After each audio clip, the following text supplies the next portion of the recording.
신년 설교 다시 새롭게 하사라고 하는 제목으로 예레미야애가 5장 19절로 22절 말씀을 함께 살펴보도록 하겠습니다. 예레미야애가 5장 19절로 22절 말씀입니다. 다 찾으셨으면 함께 봉독하여 올리도록 하겠습니다. 시작. 여호와여, 주는 영원히 계시오며 주의 보좌는 대대에 이르나이다. 주께서 어찌하여 우리를 영원히 잊으시오며 우리를 이같이 오래 버리시나이까. 여호와여, 우리를 주께로 돌이키소서. 그리하시면 우리가 주께로 돌아가겠사오니 우리의 날들을 다시 새롭게 하사 옛적 같게 하옵소서. 주께서 우리를 아주 버리셨사오며 우리에게 진노하심이 참으로 크시니이다. 아멘. 새늘침례교회의 시작은 영광, 축복, 그리고 거룩함과는 좀 거리가 멉니다. 아픔이었고 상처였으며 고통이었습니다. 그 고통의 시간을 이해하기 위해서 2020년을 보냈고, 이해되지 않았기 때문에 죄책감과 원망으로 뒤엉켜진 시간이 2021년이었던 것 같습니다. 그렇다면 이제 맞이하는 22년도는 고통을 이겨내는, 극복하는 새로운 발걸음이면 참 좋겠는데 여전히 저희는 고통 속에 있습니다. 이겨냈다고, 극복했다고 생각할 때쯤 되면 그 상처는 자신의 가치를 보이며 욱신거리며 그 존재를 우리한테 알려줍니다. 아직 끝나지 않았다고. 여전히 우리는 고통 속에 있습니다. 굳이 새늘침례교회만의 이야기는 아니라고 생각합니다. 세상에는 많은 고통이 있고 또 그 고통 속에서 많은 사람들이 이겨내기 위해서 안간힘을 쓰고 있습니다. 그 이유부터 찾는 사람도 있고 그 이유를 찾는 것 자체가 사치라고 여기면서 어떻게 극복해야 될지에 대해서 몰두하는 사람도 있습니다. 여러 방법이 있고 여러 양상이 있지만 모두 고통에서 벗어나고자 하는 것입니다. 오늘 우리가 함께 살펴볼 본문의 저자인 예레미야 역시 마찬가지입니다. 그는 지금 매우 깊은 고통과 비탄 속에 있습니다. 그리고 그 고통 가운데서 소리칩니다. 우리의 날들 다시 새롭게 하여 주소서. 예레미야도 우리와 같습니다. 고통이 가득한 오늘 가운데 이 고통과는 다른 새로운 날이 필요하다는 것입니다. 여기 새로운 날이란 이 고통이 가득한 오늘과는 구별되는 날이겠지요. 어떤 점이 구별되는 것일까요? 오늘 저는 예레미야가 이야기하는 새로운 날들이 무엇인지를 보면서 새늘침례교회가 22년도에 바라야 될, 그리고 소망해야 될 새로운 날들이 어떤 것인지에 대해서 함께 나눠보고자 합니다. 오늘 본문은 예레미야의 애가입니다. 슬픈 노래예요. 이건 시인데 이 시는 총 5편으로 이루어져 있습니다.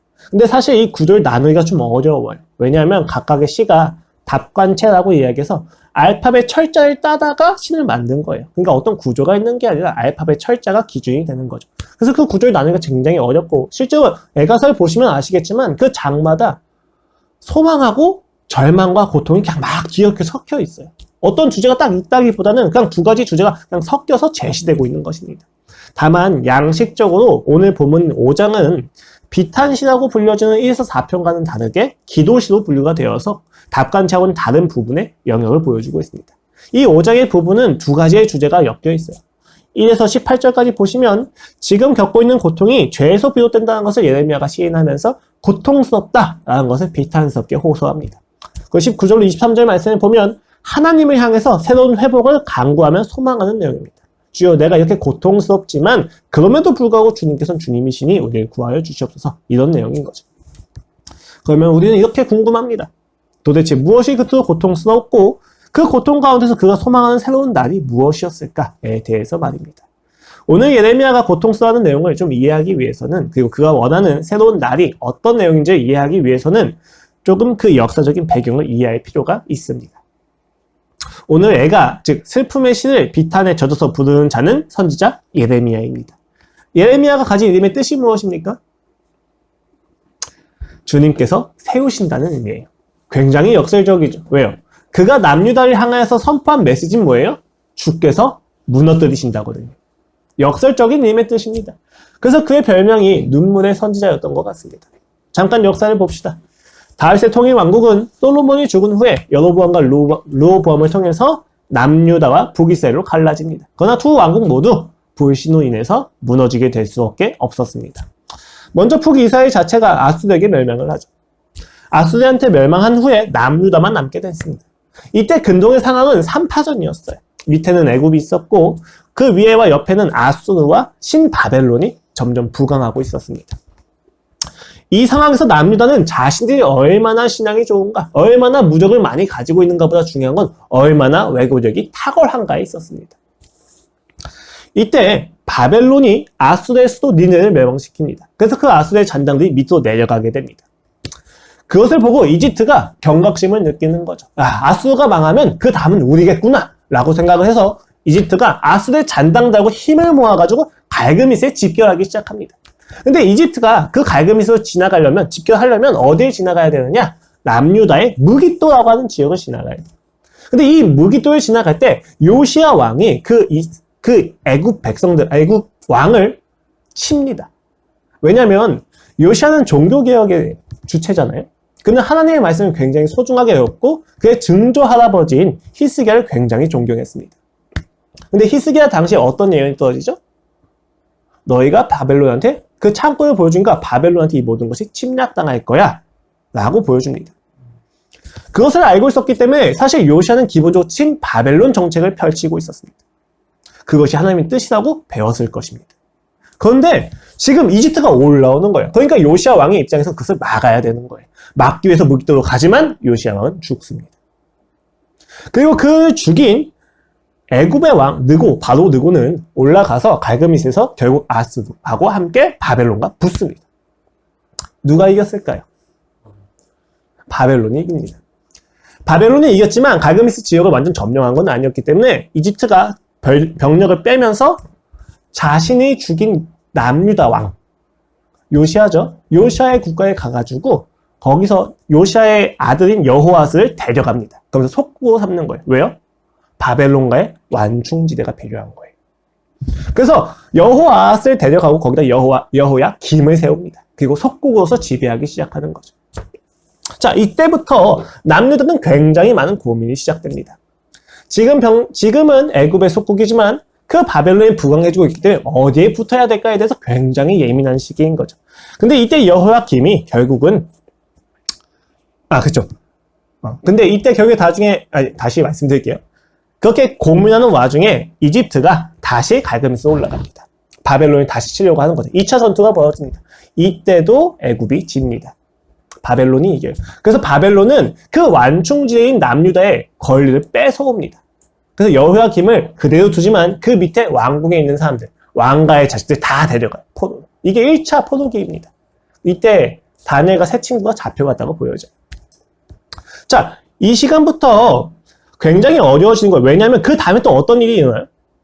바벨론이 이제 애굽을 치러 넘어가요. 그런데 거기서는 또 지게 되는 거예요. 아직 건재한 애굽, 그리고 지금 당장 타격을 입은 바벨론, 그 사이에서 지금 남유다는 어디에 붙어야 될까에 대해서 심각하게 고민하고 있는 중인 것입니다. 바로 이때 예레미야가 선포한 메시지는 무엇입니까? 너희가 바벨론을 섬겨야 된다는 것입니다. 너희가 바벨론한테 잡혀가야 된다. 너희가 그 포로 잡혀가서 흩어져가지고 그 안에서 하나님을 만나야만 한단다. 라고 예레미야가 소리치고 있는 거예요. 이게 남유다 백성들한테 굉장히 분노스러운 일입니다. 왜냐하면 이집트하고 결탁을 해서 바벨론을 싸우면 자신들의 국가의 독립적인 지위가 인정이 되기 때문에 그 가능성이 훨씬 컸거든요. 그래서 그들은 이집트하고 더 붙으려고 했던 거예요. 친애굽파가 훨씬 득세했던 거예요. 예루살렘이여 너희가 평안하다라고 거짓 선지자들이 외치기 시작한 겁니다. 다윗의 성전은 결코 무너지지 않는다. 다윗의 후손은 결코 죽지 않는다라고 하는 믿음을 가지고 그들은 애굽과 결탁합니다. 그래서 예레미야는 굉장히 많은 핍박을 당하게 되죠. 왜요? 그는 지금 남유다 입장에서 매국노와 같거든요. 야, 나라를 유지하지 말고 팔아! 라고 이야기하는 거예요. 그래서 실제로 이제 예레미야가 끊임없이 활동을 하면서 핍박을 받아요. 소송을 당하고, 매국노도 몰리고, 고문을 당하고, 투옥을 당합니다. 조롱을 당합니다. 이 사실을 나중에 알게 된 바벨론의 느부갓네살이 예루살렘을 또 칩니다. 2차죠. 여호야김 왕 그대로 놔둬요. 그러나 그 밑에는 기술자들 또 데리고 갑니다. 이때 느헤미야나 에스겔 이런 사람들이 같이 잡혀갔다고 보입니다. 그리고 나서 여호야김이 죽고 여호야긴이 올라오죠. 근데 이 여호야긴도 친애굽파였어요. 자, 그래서 남유다는 이제 친바벨론 정책을 조금 잠시 펼치게 되고요. 바벨론이 와서 다 가져갔잖아요. 바벨론이 진짜 강하구나 하고 친바벨론 정책을 잠깐 펼치다가 여호야긴을 나중에 데려갑니다. 바벨론이. 여호야긴을 포로 잡아가면서 거기 시드기야 왕을 세워요. 여전히 왕충지대가 필요하다는 거예요. 근데 이 시드기야 왕이 친애굽 정책을 철저하게 펼치기 시작합니다. 굉장히 강경하게 펼쳐. 예레미야가 굉장히 많이 싸워서 결국 시위대 때 잡혀서 고난을 당할 정도까지 시드기 왕이 굉장히 강한 강경 정책을 펼칩니다. 이 정책을 알게 된 느부갓네살이 다시 한번 내려옵니다. 그리고 친정을 통해서 예루살렘을 완전 멸망시켜버립니다. 이때 예루살렘은 굉장히 처참했습니다. 예레미야의 조언을 따르지 않았기 때문에 시드기야는 무리하게 항전을 펼쳤고 예루살렘 사람들은 바빌론 군대에게 포위되어가지고 굶어서 식인을 자행할 수밖에 없는 처지였다고 성경은 기록하고 있습니다. 그리고 시드기야 본인도 결국은 두 눈을 뽑히고 아들들마저 모두 죽임을 당합니다. 성문은 불타고 성전도 불타고 모든 것이 폐허가 됩니다. 이 폐허가 된 상태에서 남은 백성들은 이집트로 도망갑니다.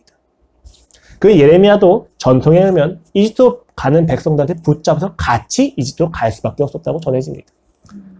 그때 부른 노래가 엘가입니다. 슬프다는 겁니다. 고통스럽다는 것입니다.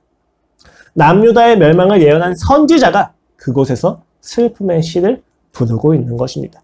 1차적으로 생각하면 예레미야의 고통은 이스라엘의 멸망이고 그가 원하는 회복의 날이라는 것은 결국 이스라엘의 회복인 것처럼 느껴집니다. 그런데 오늘 이 이야기 잘 들어보면 그냥 단순하게 생각하기가 좀 힘들어요. 왜요?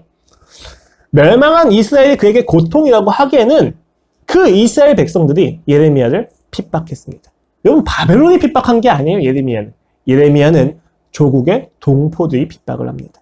그들 거짓 선지자와 매도했었고 조롱하던 자들입니다. 자신의 예언을 무시했던 자들입니다. 패배주의에 젖었다고 국가를 사랑하지 않는다고 네가 어떻게 하나님의 선지자냐고 너는 하나님을 하나도 알지 못한다고 약속을 이해하지 못하는 자라고 끊임없이 매도를 당했던 게 예레미야입니다. 그러면 여러분 남유다가 지금 멸망을 했어요. 그럼 예레미야의 마음이 어떤 마음이어야 돼요? 야 그거 봐라 너희 내가 말할 때 잘 들어야지 이런 식으로 나와야 되는데 예레미야는 울고 있는 거예요. 아프다. 내가 너무 아프다.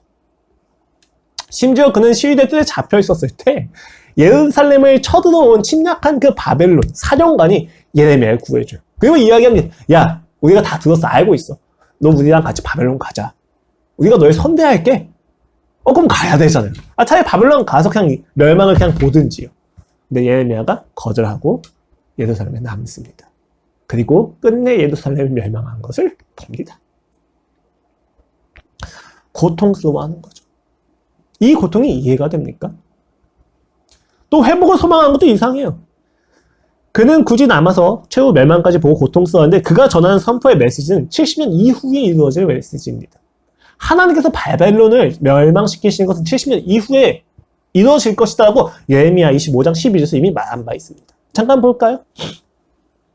예레미야 25장 12절 말씀입니다. 함께 읽도록 하겠습니다. 시작. 여호와의 말씀이니라. 70년이 끝나면 내가 바벨론의 왕과 그의 나라와 갈대아인의 땅을 그 죄악으로 말미암아 벌하여 영원히 폐허가 되게 하되. 네, 없어도 괜찮습니다. 제가 아까 공연 잘 못했나 봐요. 자, 25장 12절에서 무슨 말씀입니까? 70년이 지나야 바벨론을 멸망시키시겠다는 거예요.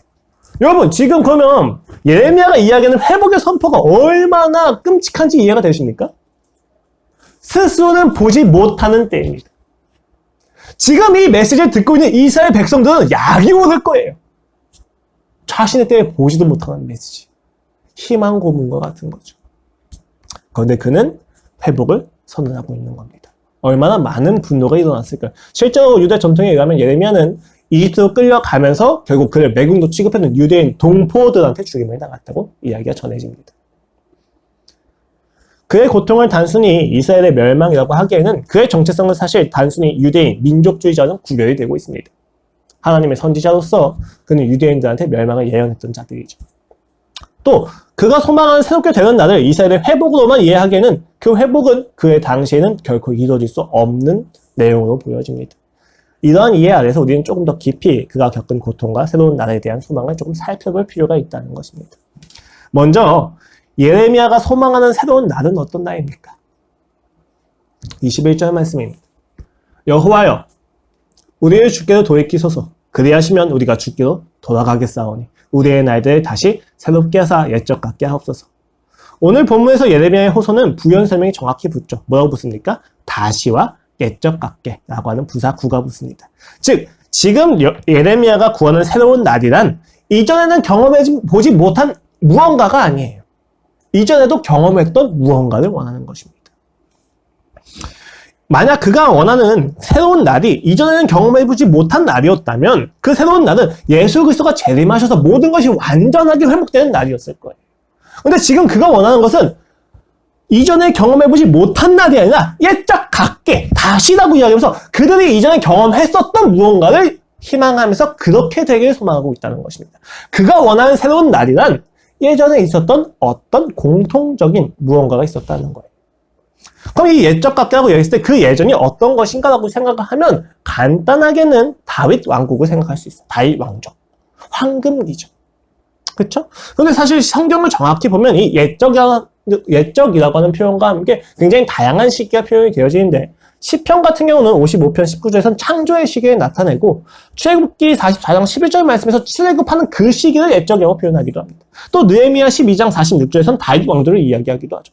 각각이 이야기하는 황금기가 조금씩 다르기 때문에 사실 어떤 시대로 특정하기는 좀 어려워요. 다만 우린 그 옛적 각계라고 이야기했었을 때는 회복하기를 원하는 황금 세대, 굉장히 이상적인 시대를 이야기한다고 이해할 수 있는데 그 시기가 가지고 있는 공통점이 무엇이냐? 불신이 없었다? 심판이 없었다? 성전이 있었다? 아니에요. 그 공통점이 무엇이냐면 모세든 다윗이든 하나님과의 언약 관계가 바로 서 있는 누군가가 있었던 시기였다는 거예요. 그게 옛적의 표현이 가지고 있는 의미입니다. 하나님과의 언약 관계가 회복되어 있었던 그 시기를 지금 예레미야는 이야기하고 있는 거예요. 지금 예레미야가 새롭게 되기를 바라는 우리의 날이란 결국 하나님과의 언약을 따라 그와 인격적인 관계를 맺는 그날이 다시 왔으면 좋겠습니다라고 이야기하는 거예요. 지금 그가 이야기하는 것은 성벽이 회복이 되고 성전이 다시 세워지고 바벨을 멸망하게 원합니다. 이게 아니에요. 하나님과의 관계가 회복되어서 바벨론이 멸망하고 하나님과의 관계가 회복되는 증거로서 성전이 다시 세워지는 새로운 그날을 원하고 있다는 것입니다. 그래서 그는 앞서서 이렇게도 표현하는 거죠. 여호와여 우리를 주께로 돌이키소서. 그리하시면 우리가 주께로 돌아가겠사오니. 이거 말이 이상한 겁니다, 여러분. 만약 그가 원하는 새로운 날이 관계가 아니라 명분이나 어떤 일의 성취였다면 이런 얘기를 안 했을 거예요. 뭐라고 이야기했을까요? 야, 주님 우리가 죄송합니다. 돌이킬게요. 그러니까 나를 회복시켜주세요. 라고 이야기를 해야 맞는 거란 말이에요. 근데 지금 예레미야는 여호와여 우리를 주께로 돌이키소서. 그리하면 우리가 주께로 돌아가겠습니다. 라고 이야기해요. 왜 그렇습니까? 언약을 맺은 사람들끼리 이 언약이 깨어졌을 때 이 언약을 다시 회복하는 것에 대한 주권은 피해를 입은 당사자가 하는 거예요. 부당한 언약의 파괴를 경험한 사람이 이 언약을 다시 맺을 수 있는 책임이나 주권이 생긴다는 이야기입니다. 저랑 유진이랑 싸웠어요. 제가 잘못을 했습니다. 그럼 유진이와 저의 관계를 다시 새롭게 하기 위해서는 누구의 결정이 제일 중요합니까? 유진이의 결정이 제일 중요하다는 거예요. 지금 이 언약 관계에서 누가 피해를 입었다는 거예요? 예레미야는 하나님이 피해를 입으셨다는 거예요. 하나님께서 이 관계를 포기하지 않으셔야만 우리가 주께 돌아갈 수 있습니다, 주님. 이라고 이야기하는 거예요. 자유주의와 주권의 문제가 아닙니다, 이 부분은. 언약 관계 안에서 하나님이 우리를 놓지 않으셔야만 해요. 라고 이야기하는 거예요. 그러니까 지금 그가 원하는 새로운 날이란 하나님과의 관계가 인격적으로 다시 맺어지는, 언약이 다시 회복되는 것을 이야기하고 있다는 것입니다. 구약에서나 신약에서나 저마다 그날을 예언합니다. 초림을 가리키기도 하고 재림을 가리키기도 합니다. 그러나 그날의 본질은 하나님과의 관계가 새로워진다는 것에 있습니다. 새 하늘과 새 땅이라고 이야기하면 하늘과 땅의 새로운 모습, 새로운 구조, 새로운 구성 요소 이렇게 생각하지만 여러분, 새 하늘과 새 땅의 본질은 하나님과의 관계가 완전히 바뀐다는 것입니다. 적대 관계였고 긴장 관계였습니다. 그러나 이 하나님과 영원한 교제의 관계가 회복이 된다는 거예요. 이젠 더 이상 싸우지 않는다는 거예요. 선악과가 없고 생명나무만 가득한 계시록에서 예언한 그 날이 왔다는 거예요. 이제 우리는 하나님과 교제할 일만 남았다는 것입니다. 이렇게 하나님과의 관계가 회복이 되면 우리는 행복해집니다. 우리는 우리 자신과의 관계에서 절망과 비탄, 아픔이 아닌 만족과 소중함을 나와의 관계에서 경험할 수 있게 됩니다. 그때 우리는 나와 이웃의 관계에서 경쟁과 적의가 아니라 화평과 협력을 누릴 것입니다. 나와 피조 세계의 관계는 더 이상 착취의 관계가 아니라 서로를 통해서 하나님이 누리는 통치자와 통치받는 자들의 관계가 될 것입니다. 이런 관계의 날이 이루어지기 위해서 하나님과의 관계가 달라진다는 거예요. 여러분, 하나님이 다시 오셔서 예수님이 재림하셔서 바뀌어지는 이 나라는, 새로운 나라는, 하나님께서 원하신 그 임재의 나라는 세상이 바뀌는 게 아니라 나와 하나님의 관계가 달라지는 겁니다. 이때 우리는 모든 것이 새롭게 바뀌어지는 것입니다. 심지어 고통과 나의 관계도 달라지는 거죠. 더 이상 슬픔이 있을 수 없고 단절이 있을 수 없고 상실이 없을 것이라는 의미입니다. 만약에 하늘과 새 땅이 그들이 원하는 문제 해결이 없고 성전의 회복이 없고 예루살렘과 이스라엘의 회복이었다면 70년의 포로 기간 동안 그들은 무엇이 됩니까? 회복을 위한 과정에서 버려진 자들밖에 될 수 없다는 것입니다. 동포들의 손에 죽어간 예레미야의 인생은 비참함이라고 이야기할 수밖에 없다는 것입니다. 그러나 그렇지 않다는 것입니다. 오늘 그가 이야기하는 새로운 날이란 성전이 세워지는 날이 아니다. 하나님과의 관계가 다시 회복되는 날입니다. 그렇기 때문에 그들이 포로의 기간에 있든 포로가 아니든 상관이 없는 거예요. 생각해 보십시오, 여러분. 포로기라고 해도 하나님과의 관계를 누린 자들은 있습니다. 포로기에서 벗어났다 할지라도 하나님과의 관계를 누리지 못한 자들도 있습니다. 새로운 관계의 회복이 본질을 이해하는 거예요. 우리를 돌아봅시다. 우리가 이야기하는 소망하는 새로운 날이 일의 성취와 문제의 해결에 있다면 여러분, 성공하지 못하면 우리의 인생은 비참해질 수밖에 없습니다. 반려자가 죽으면 구원이 있을 수 없습니다. 상실은 해결될 수 없는 거거든요. 하나님이 우리에게 그런 구원을 주신 것입니까? 문제가 해결되지 않으면 처참해지고 비참해질 수밖에 없는 거. 그렇다면 신약시대에 있었던 모든 사도들은 비참하게 죽었어야 될 거예요. 그들은 모두 실패한 것이었을 것입니다. 그것이 슈바이처의 논리였죠. 예수 그리스도가 십자가에서 실패하셨다. 그러니까 우리가 그 파괴를 이루어야만 한다. 도대체 어느 때 구원을 누릴 수 있냐는 것입니다. 아니에요. 성경이 이야기하는 새로운 날이란 하나님과의 관계가 회복되는 그날을 의미합니다. 저는 이것이 얼마나 큰 복음인지 여러분에게 이 이야기를 하는 것이 너무나도 큰 기쁨입니다. 여러분의 삶에서 구원은 하나님과의 관계 회복 외에는 있을 수 없습니다. 그 구원은 하나님과의 관계가 회복되는 것으로만 일어날 수 있습니다. 그러나 이 기쁨이 여러분이 겪고 있는 고통과 아픔을 무시하고자 하는 이야기는 아닙니다. 저도 알고 있습니다. 하나님과의 관계 회복이 구원의 내용입니다. 라는 이야기가 꼭 기쁘게만은 들리지 않는다는 것을 저도 알고 있습니다. 문제 해결 자체가 중요하기 때문이지요. 관계가 아무리 회복된다 할지라도 문제가 해결되지 않으면 나는 슬퍼요. 라고 하는 우리의 마음을 저는 너무 잘 알고 있습니다. 이런 사람들한테 관계 회복이 구원의 내용이야 라고 이야기하는 것은 단순히 오름을 관철시키는 것처럼 느껴지는 거예요. 아무 의미가 없어요. 그러니까 이 사람들이 힘들죠. 왜요? 내 욕망과 욕구를 포기해야만 내가 행복할 수 있다고 느껴지는 거예요. 문제가 해결된 것을 원하는 나의 욕구와 욕망은 필요가 없고 관계만 믿어야 돼 라고 느껴지면 당연히 난 하나님을 받아들일 수가 없죠. 야, 힘들어 죽겠는데 사랑하는 내 아내가 죽었어요. 힘들어 죽겠는데 거기다 그 하나님의 뜻이야. 맞는 말이죠.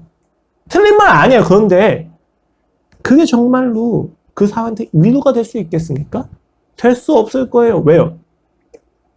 하나님은 누구보다 옳다고 여겨지는 그 복음을 전달하는 방식도 관계로 주시기 때문입니다. 오름을 관철하는 방법으로 구원의 내용은 관계다라고 이야기하지 않으세요. 하나님은 그 구원의 내용이 명분의 성취나 옳고 그름이 아니라 관계이기 때문에, 관계의 회복이기 때문에 그 구원을 전하실 때도 그 전달하는 방식도 관계로 전하십니다. 오름을 선포하는 내용으로만 전하시는 게 아니에요. 그 선포하는 오름의 내용을 살아내심으로써 관계를 회복시키시는 것으로만 전달하시는 거예요. 그래서 예레미야 애가가 성경으로 들어와 있는 겁니다. 선지자가 왜 슬퍼하는 게 성경입니까? 그것이야말로 복음을 전달하시는 하나님의 방법인 거예요. 그 방법 역시도 구원이라는 것을 이해해야만 합니다. 봅시다. 오늘 본문에서 예레미야는 자신의 고통을 어떻게 호소합니까?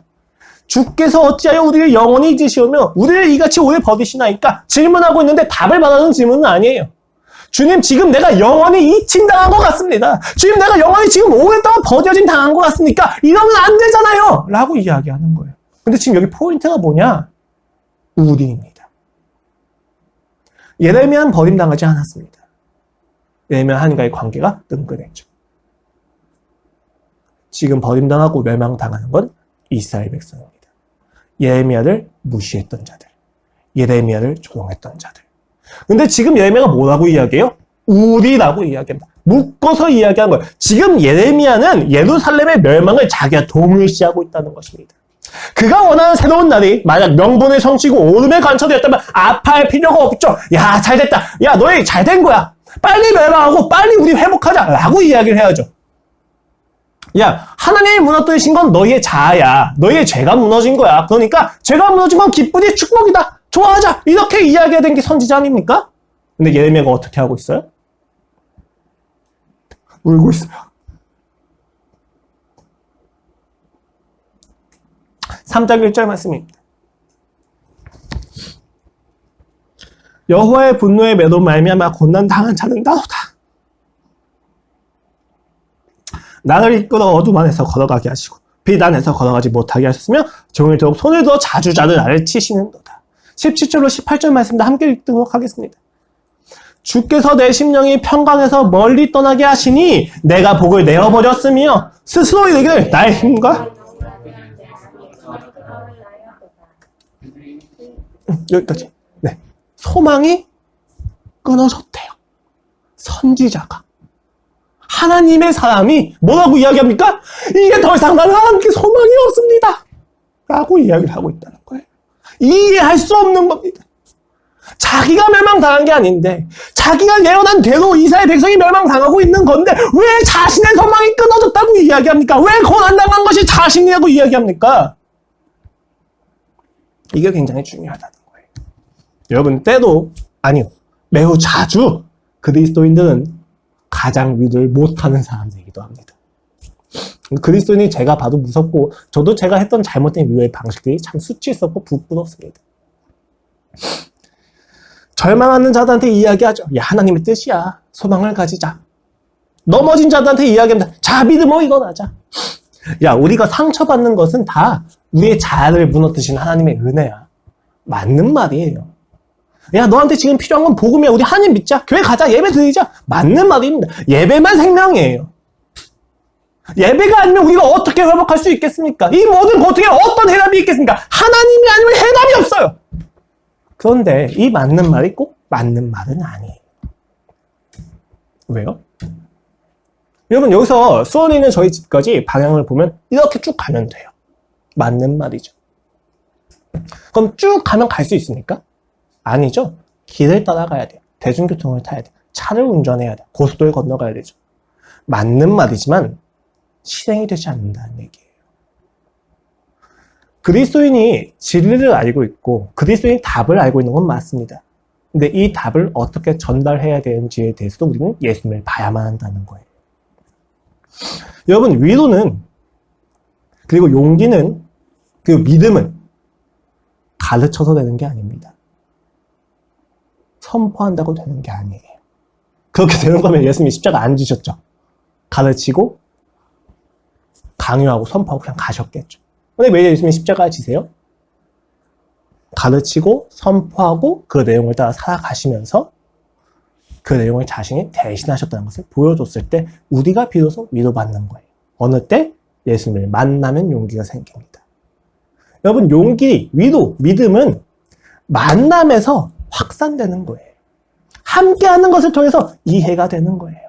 백날 첫날 얘기하세요, 여러분. 야, 너 노력하지 않아서 그래. 누가 몰라서 힘들어요. 나도 알아요. 내가 지금 의지가 굉장히 약하고 내가 연약해서 힘들다는 거 알고 있고 지금 내가 겪는 이 절망과 고통이 나의 악함 때문이고 나도 알고 있어요. 항복이 되지 않아서 그렇지. 이 항복을 어디서 만들어내요?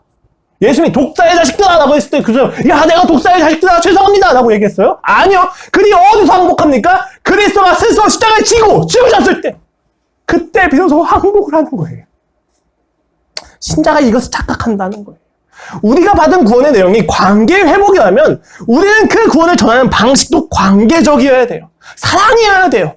근데 우리는 너무 때때로 사랑이 아니라 오름을 그냥 주장합니다. 그러니까 관계가 구원의 내용이다라는 사실이 오름처럼 강요가 되는 거예요. 그럼 당연히 안 받아들여지죠. 그럼 내가 하나님을 믿으려면 내가 좋아하는 거 다 포기해야 되겠네? 이렇게 되는 거예요. 그게 아니잖아요, 여러분. 구원이라는 건, 관계 회복이라는 건 그 관계 회복 안에 내가 원하는 모든 것도 다 포함이 되는 거란 말이에요, 사실은. 그것이 다 같이 갈 수 있는 거란 말이에요. 근데 그것을 다 부정해버린다는 거. 그럴 수는 없다는 것입니다. 물론 내가 원하는 모든 것이 안 될 수도 있어요. 근데 본질의 관계 회복이기 때문에 괜찮아지는 게 사람이어야 되는데, 관계를 기준, 오름으로 이야기를 하기 시작하면 어떻게 됩니까? 내가 원하는 모든 것은 안 돼. 이게 돼버리는 거예요. 그러면 비극인 거죠. 그렇다고 해서 여러분, 저는 옳은 것을 포기하려고 하는 건 아니에요. 사랑을 핑계로 타협하려고 하는 건 아닙니다. 인본주의는 저는 결코 인본주의가 우리한테 위로를 줄 수 없다고 생각합니다. 거짓이죠, 그건. 여러분, 오늘 예레미야를 보세요. 그가 고통스러워하는 이유가 무엇입니까? 에가서 1장 말씀입니다. 21절 이하예요.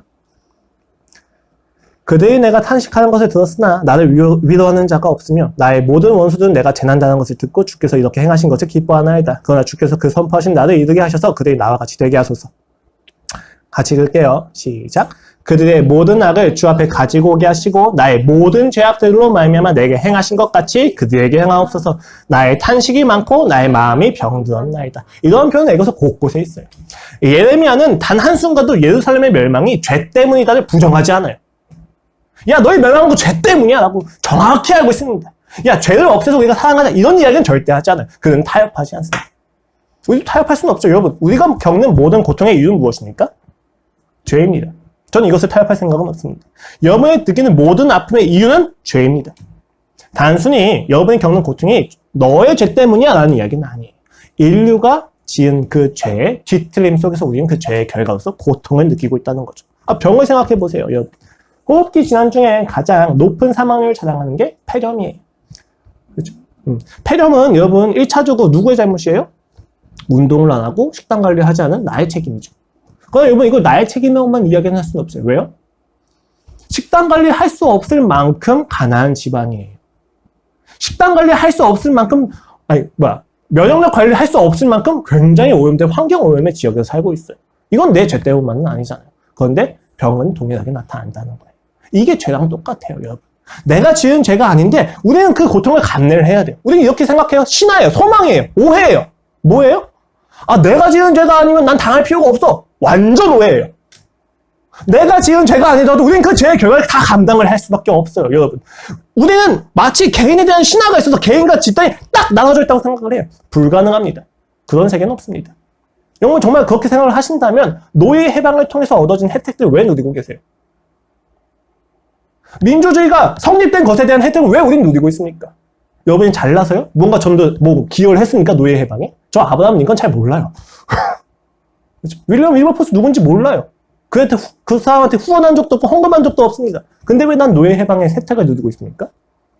무슨 이야기냐면 인간은 그 죄나 그 혜택이나 어떤 거든지 간에 다 짓따라서 묶여서 경험을 합니다. 내가 지은 죄가 아니더라도 내가 고통을 당하는 적이 있어요. 이건 하나님의 주권이에요.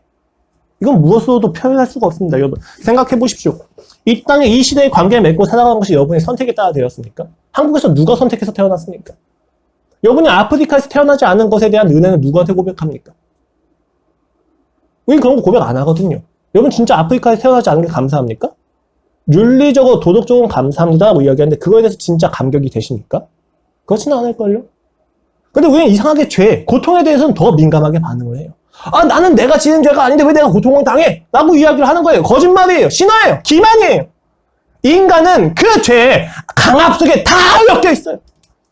인류가 지은 하나님에 대한 불신 앞에서 우리는 다 엮여서 그 사람이 고통을 당할 때 야 너의 죄야! 라고 이야기할 수 있는 사람이 아무도 없다는 거예요. 하나님의 허락하심 안에서 더 안타까울 뿐인 거예요. 하나님과 뒤틀린 인류의 관계에서 우리는 고통을 경험합니다. 저는 이것을 거절하거나 타협할 생각이 없어요. 다만 제가 이야기하고 싶은 건 그렇기 때문에 예레미야가 슬퍼했다는 거예요.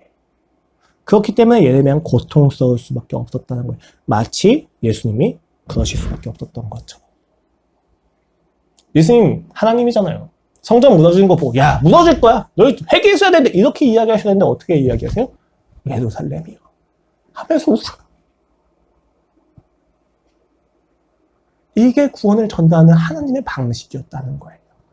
예레미야를 부르셔서 그가 그 고통 속에서 울게 하실 수밖에 없었던 이유가 뭐예요? 하나님이 전하시는 구원이라는 게 이렇게 아프다는 거. 하나님과의 관계가 회복된다는 게 이 하나님의 아픈 마음을 알아간다는 것이기 때문에 이것은 저도 조금 공감합니다. 왜요? 저도 여러분이 겪는 고통에 대해서 그저 정죄할 수만은 없는 입장이거든요. 제 문제이기도 합니다. 심리학적으로 보면 경계선 인격장애예요. 그렇죠? 제 바운더리가 아닌데 막 넘어서 막 사랑을 하고 막 넘어서 문제를 해결하고 싶잖아요. 제 문제인 거죠. 그런데 여러분, 신앙은, 그리스도인은 그렇게 마음이 갑니다. 그렇게 아파요. 어려워요. 누군가가 이야기하는 고통에 대한 이야기를 들었을 때 앞에선 괜찮은 척하지만 집에 들어가서 끊임없이 밤을 자책으로 보내는 거예요. 어떻게 해야 복음을 잘 선포해야 이 사람이 복음의 능력을 설 수 있었을까? 내가 복음을 잘못 선포한 건 아닐까? 내가 하나님을 잘 이해하지 못한 건 아닐까? 그리고 이웃과 무력감을 경험하자 내게 해결할 능력이 없기 때문이에요. 내가 할 수 있는 게 무엇입니까? 가서 이야기 들어주고 치킨 사주고 같이 웃어주고 너무 무력한 거예요. 제가 여러분 앞에서는 항상 하나님의 선하심을 딱 변화하고 지키고 하지만 그 모든 이야기 듣고 집에 와서 혼자서 기도할 땐 저도 하나님을 원망합니다. 주님, 왜 해결되지 않습니까, 주님? 주님, 이 사람은 그냥 좀 해결해 주셔서 만나주시면 안 될까요? 이 얘기를 해요. 왜요? 남의 이야기가 아니에요. 저도 그 사람과 같은 상황에서 똑같이 그럴 수밖에 없었거든요. 이것을 알고 있으면 제가 묶여있다는 걸 알고 있단 말이에요. 그러니까 울면서 불평하면서 그 다음날이 되면 다시 그 사람의 손을 잡고 그 불평을 듣는 거예요. 그 원망을 듣는 거예요. 그리고 혼자서 계속해서 우는 것입니다. 제가 잘났다는 이야기가 아니라 여러분, 예레미야가 지금 예루살렘의 멸망에 함께 고통하는 이유가 그거예요. 하나님이 예레미야를 묶어버리신 거예요. 관계. 왜요? 그가 전할 구원의 내용이 관계이기 때문에 전달자인 그의 인생도 이스라엘과 묶여가지고 관계에서 꽁꽁 묶어가지고 그 고통을 자기의 고통처럼 느끼는 것을 이야기하는 거죠. 그 고통의 내용은 무엇입니까? 예루살렘의 멸망이 아닙니다. 하나님과의 관계에 단절해서 오는 모든 결과들에 대해서 지금 아파하고 있는 거예요. 지금 예레미야가 얼마나 아파하고 있습니까? 인류의 문제이기도 하지만 그것이 자신의 문제이기도 하다. 그렇기 때문에 1장 11절은 이렇게도 이야기하는 거예요. 지나가는 모든 사람들이요, 너에게는 관계가 없는가? 나의 고통과 같은 고통이 있는가 볼지어다. 여호와께서 그의 진노하신 날에 나를 괴롭게 하신 것이오다. 야, 내가 지금 이렇게 고통스럽게 게 이해가 안 되지? 근데 정말 관계가 없니? 아니야. 이게 너의 삶에 있는 고통과 똑같은 고통이란다. 지금 예레미야는 이스라엘의 죄, 이스라엘 멸망이 아니라 인류가 지은 죄의 모든 결과에 대해서 고통스러워합니다. 누구와 같이? 예수님과 같이. 만일 우리가 원하는 새로운 나라의 내용, 구원의 내용이, 소망의 내용이 문제의 해결과 능력의 탁월하짐이나 자격의 획득이 있었다면 우리는 누군가가 나와 함께하는 것을 원하지 않았을 것입니다. 왜요? 내가 원하는 건 관계의 회복이 아니거든요. 문제가 해결되고 내가 높아지는 거거든요. 그러면 관계는 다시 따라오겠지, 이 생각을 했던 거겠죠. 그러나 여러분 다 알잖아요. 내가 높아져서 붙는 관계는 대부분 내가 낮아지면 떠날 수도 있는 사람들입니다. 진짜 관계는 내가 낮았을 때 비로소 보일 수 있다는 거거든요. 우리가 진짜 원하는 관계는 내가 낮아지면 떠나는 사람들이 아니라 내가 낮아져도 함께 해주는 사람에 대한 관계를 원하고 있거든요. 그렇죠? 만일 하나님이 주고자 하시는 구원의 내용이 문제 해결이었다면 그는 우리의 아픔, 우리의 죄를 아파하지 않으셨을 거예요.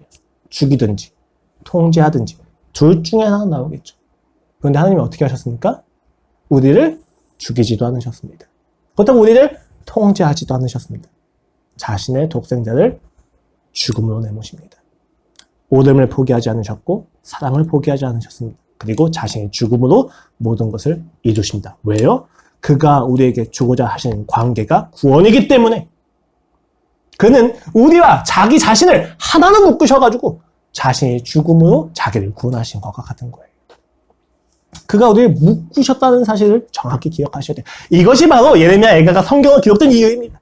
구원의 내용이 관계이기 때문에 그가 구원을 전하는 방식도 관계적이라는 거죠. 선지자의 고통은 하나님께서 하실 구원의 내용을 정확히 보여줍니다. 그의 슬픔을 그대로 보여준다. 그의 한탄을 그대로 보여준다. 그의 비탄을 그대로 보여준다. 내 딸 예루살렘이여! 아파하는 거예요. 이렇게 되지 않을 수 있었는데.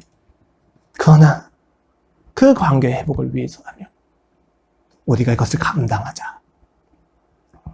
전능함을 포기해야만 살릴 수 있는 사랑이 경험하는 무력감을 지금 예레미야가 그대로 보여주는 겁니다. 예레미야 얘기를 한번 이런 관점에서 보세요. 눈물이 안 날 수가 없습니다. 눈물이 계속 납니다. 심판을 피하면서 구원을 줄 수 있는 방법이 없는 거예요. 예루살렘이 무너져야만 하는 거예요. 심판 받아야만 하는 거예요. 피할 길이 없어요. 그래서 심판을 받을 때 그것을 보고 자랑하고 조롱하는 것이 아니라 자기도 심판을 받는 것처럼 아파하는 거예요. 그게 우리에게 구원을 주신 예수 그리스도의 마음이었기 때문이에요. 십자가에 달리면서 이렇게 죽어야만 너희가 구원을 받을 수 있구나. 너희가 이토록 아팠구나. 너희의 죄가 이토록 가슴 아픈 거였구나. 너희가 이렇게 고통스러운 하나님과의 관계에 다짐을 겪고 있었구나. 평생 외로웠었구나. 그것을 알았을 때 비로소 그리스도인은 위로를 경험합니다. 그래요 주님, 나 이렇게 아팠습니다. 이렇게 고통스러웠습니다. 내 미래가 보이지 않아서 불안합니다.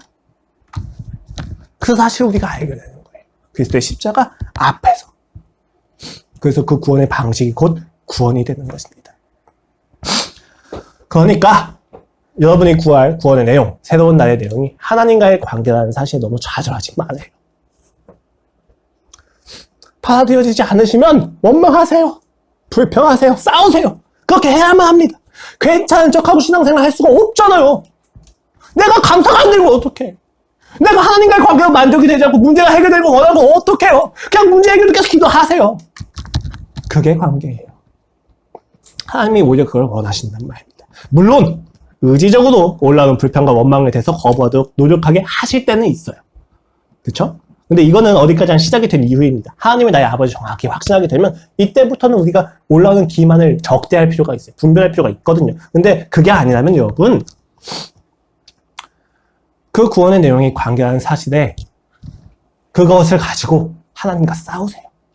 주님, 관계가 회복되는 게 내겐 구원으로 느껴지지 않습니다. 주님 미안한데 난 당신이 내 인생에 충분하지가 않아요. 만족이 안 돼요. 당신 알면 공부 열심히 돼야 되는데 공부 열심히 안 돼요, 주님. 나는 그냥 쉬고 싶어요. 따지세요. 이야기하세요. 그렇게 하면 하나님 나 미워하지 않으실까? 여러분, 그것을 기뻐하십니다. 그렇게 울면서 오기를 기다리고 계시는 거예요. 그리고 그 모든 갈등과 원망 끝에서 십자가 앞에서 죽으신, 십자가에 달려서 죽으신 예수 그리스도 앞에 섰을 때, 그때 비로소 내게 참을 수 없는 감격이 오는 것입니다. 여러분, 이거 논리적으로 풀리는 문제가 아니에요. 관계로만 풀리는 이야기예요. 여러분, 제가 가끔 하나님이 선하신가에 대한 질문에 대해서 그나마 논리적으로 조금이라도 노력해서 대답해 주려고 하는 이유는 그것을 대답해 주려고 하는 그 노력 자체가 사랑이기 때문이에요. 저는 근데 정확히 확신하거든요. 논리로 풀리는 문제가 아니에요. 저는 철학적으로, 논리적으로 하나님이 신이시다 라고 생각을 해서 믿는 게 아니에요. 물론 그런 변증적인 작업이 굉장히 필요합니다. 왜요? 사랑이기 때문에. 설명을 해줘야 되잖아요. 그렇죠? 근데 그거 자체가 결정적인 구원의 요소는 아니에요. 우리가 구원받는 방법은 만나야 돼요. 정말 미안해요. 이렇게밖에 말할 수 없는 자신도, 저 자신도 참 무력한데 이것밖에 진짜 방법이 없어요. 십자가에서 만나지 않으면 불가능해요. 그가 나를 어떻게 생각하셨는지, 그가 십자가에서 어떤 마음으로 죽으셨는지 알지 못하면 우리는 그 관계를 누릴 수가 없습니다. 다만 확신하는 것은 예수 그리스도의 마음을 아시는 그 순간 우리 인생엔 형언할 수 없는 평안이 옵니다. 양보할 수 없는 평안이 옵니다. 이거는 확신할 수 있어요. 제가 있는 자리는 많은 고통에 대해서 듣는 자리입니다. 그 고통을 하나하나 깊이 생각해 보기도 합니다. 근데 결론이 뭐냐면 이 고통의 이유를 알 수가 없어요. 원론적은 죄예요. 근데 개인적으로 생각하면서 이걸 이유를 막 이렇게 이야기해서 참 힘들어요. 이유를 찾으면 찾을수록 비참해지고 무력해집니다. 그리고 하나님의 선하심에 대해서 또 의문을 가지게 돼요. 이게 해결돼도 계속 또 반복이 돼요. 관계이기 때문에. 고통을 이해하면, 그 원인을 알면 조금은 평안해지지 않을까, 극복이 쉽지 않을까 생각했지만 사실 고통 자체는 우리한테 이해할 수 없는 내용이 맞습니다. 이해되었다 자부할 때면 어느새 쿡 가슴을 쑤시면서 그 존재를 감추지 않습니다. 평생 안고 갈 숙제로 느껴져서 하나씩 절망스러운 거죠. 어떻게 힘을 낼 수 있지? 어떻게 이걸 가능하지? 여러 질문들이 떨어지지만 자연스럽게 무력해집니다. 여러분, 이 한계야말로 우리로 하여금 하나님께로 나아가게 합니다. 고통이 주는 가장 큰 유익이 고통의 유익이 아니에요. 고통이 주는 가장 큰 유익이 무엇입니까? 인간이 자신의 한계를 생각해보게 한다는 것입니다. 인간으로 하여금 무력하게 만드는 고통은 선이 아닙니다. 아무리 포장하더라도 고통 자체는 선이 될 수 없습니다. 고통 자체는 유익할 수 없습니다. 많은 사람들이 착각하는 거죠. 고통이 사람을 성숙하게 만든다고. 아니에요. 여러분, 고통은 때로 사람을 악하게 만들기도 합니다. 고통 자체는 중립적이에요. 이 고통을 중심으로 선과 악은 모두 뒤엉켜버립니다. 이 고통을 우리가 규명하는 건 어디요? 다만 확신하는 것은 우리는 이 고통과 맞서 싸워야 한다는 것입니다.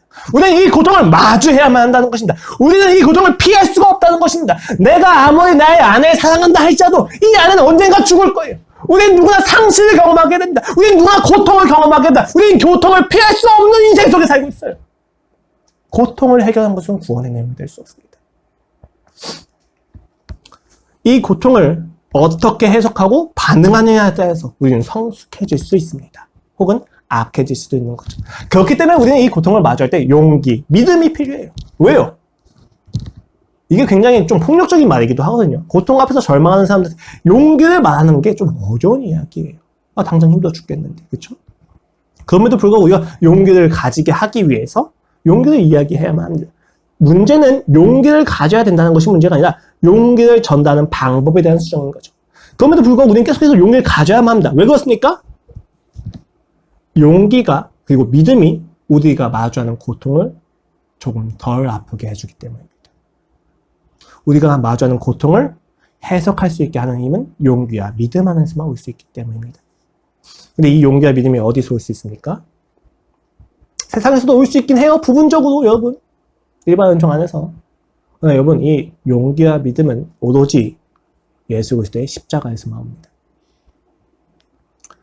제가 확신한 건 단 한 가지입니다. 저 역시 고통에 함몰되어서 하나님을 원망하기도 하고 증오하기도 하고 눈물 쏟으며 저주하기도 합니다. 사실 죄송스럽고 민망하고 부끄럽고 회개해야 되는 거죠. 그러나 결국 다시 돌아와서 십자가에 서면 그 상을 알면 그리고 그가 나를 불러주시면 그때는 다시 회복합니다. 하나님과의 새로운 관계를 회복합니다. 그리스도를 만난 그것에서 우리는 하나님과의 새로운 관계를 회복하고 하나님과의 새로운 관계가 회복되었을 때 우리는 비로소 이 고통을 마주하게 됩니다. 해석하게 됩니다. 성숙하게 됩니다. 여러분, 고통 자체가 유익하진 않아요. 근데 이것은 확실합니다. 고통이 없이는 어느 누구도 성숙해질 수 없습니다. 이것은 사실입니다. 확신해요. 고통에 대해서 믿음을 가지고 용기를 가질 수 있는 가장 탁월한 방법, 그리고 우리한테 유일한 방법은 예수 그리스도를 만나는 것에 있습니다. 그의 사랑을 확신할 수 있는 인격적인 관계에서만 우리는 용기와 믿음을 가지는 거죠. 그래서 전달하는 방식은 여러분 가르침이 되면 안 돼요. 여러분은 교회이기 때문에 하나님이 나한테 주신 방법처럼 가서 같이 함께 하셔야 돼요. 나의 오름을 포기하고 내려놓고 함께 하셔야만 그 용기와 믿음이 전해지는 겁니다. 목회자의 역할은 거기에 있어요. 내가 용기가 되면 안 돼요. 내가 복음이 될 수는 없어요. 그가 나한테 전달하신 방법대로 예레미야처럼 울어야 돼요. 그래서 예레미야는 소망이 하나님에서 끊어졌습니다 라고 이야기하고 바로 뒤에서 이렇게 이야기합니다. 3장 19절 말씀이에요. 내 고초와 재난, 곧 쑥과 담즙을 기억하소서. 나의 고통을 기억해달라는 것입니다. 내 마음이 그것을 기억하고 내게 낙심이 됩니다. 그러나 이것을 내가 내 마음에 담아두었더니 그것이 오히려 나의 소망이 되었사옴은 여호와의 인자와 긍휼이 무궁하시면 우리가 진멸되지 아니함이니라 라고 이야기하는 거예요. 내가 고통스럽습니다. 내가 낙심합니다. 그러나 이 낙심을 내가 내 안에 담아두는 것을 통해서 오히려 나는 소망을 가집니다. 왜냐하면 이것이 주님의 긍휼이고 주님께서 날 포기하지 않았다는 증거이기 때문입니다. 예레미야를 그 방식으로 선택하신 것에 대해서 예레미야는 알고 있었던 거예요. 그래, 나는 아파해야 되는 선지자지. 그 아파함이 나도 하여금 오히려 하나님을 확신하게 하는구나. 그래서 오늘 본문도 이렇게 끝나는 겁니다. 주께서 우리를 아주 버리셨사오며 우리에게 진노하심이 참으로 크시니이다. 아니, 소망을 굳이 이야기해놓고 갑자기 진노가 크다고 이야기하는가 생각할 수 있는데 오늘 본문은 사실 앞에 unless가 생략이 돼 있어요. 무슨 이야기냐면 정확히는 이렇게 되어 있는 거예요. 21절, 22절에서 어떻게 끝나는 거냐면 주께서 우리를 아주 버리셨습니다. 그의 진노가 당신의 진노가 너무너무 큽니다. 그렇다 할지라도 여호와여 우리를 돌이키소서. 그러면 우리가 주께로 돌아가겠습니다. 그렇다고 그리고 우리의 날들을 새롭게 하여 주시옵소서. 예레미야의 고통은 주님에 대한 신뢰였습니다.